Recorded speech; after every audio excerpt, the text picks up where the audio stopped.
அரசுக்கு எங்களுடைய எதிர்ப்பு தெரிவிச்சிருக்கிறோம். கிட்டத்தட்ட 22 நிமிஷம் நான் அந்த ஆர்ப்பாட்டத்தில் பேசினேன். இந்த அரசு எப்படியெல்லாம் விவசாயிகளை ஏமாத்திட்டு இருக்கு, தேர்தல் வாக்குறுதிகளை சொன்ன ஒன்றுத்தையும் செய்யல, விவசாயிகளை கொடுத்த வாக்குறுதிகளை காப்பாற்றல, மேகதாது அணை கட்டுவதற்கு எதிர்த்து இந்த திராணியற்ற தெம்பில்லாத பயந்தாங்குழி அரசு எதற்குமே குரல் கொடுக்க மாட்டேங்குது. இதெல்லாம் எதிர்த்து முதலமைச்சர் பேசணும்.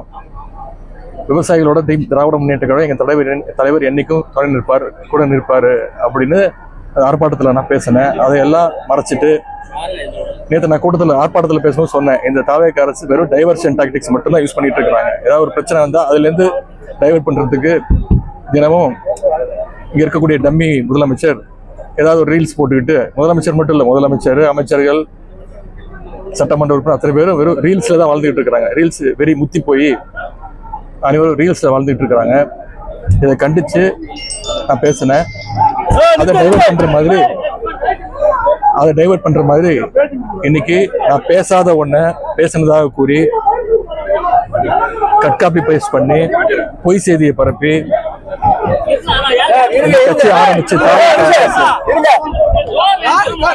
ஆரம்பிச்சு இந்த 2 வருஷத்துல என்ன எதுல ஸ்பெஷலிஸ்ட்னா வெறும் cut copy paste, fake reels பரப்புறது, இதுல மட்டும்தான் இந்த அரசு அவுட் பர்ஃபார்ம் பண்ணிட்டு இருக்காங்க. அதன் ஒரு தொடர்ச்சியாக இன்னைக்கு பொய் கேஸ் போட்டு இன்னைக்கு கைது செய்ய முயற்சி பண்ணிட்டு இருக்காங்க, கைது செஞ்சிருக்கிறாங்க. இதற்கெல்லாம் பயப்படக்கூடிய ஆள் நான் கிடையாது.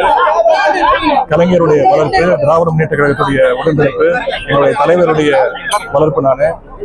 நான் மட்டும் இல்ல, திமுகவுடைய கடைசி தொண்டை ஒருத்தர் கூட இந்த மாதிரி கைதுக்கெல்லாம் பயப்படக்கூடிய ஆள் கிடையாது. இது சட்டப்படி நான் சந்திப்பேன்.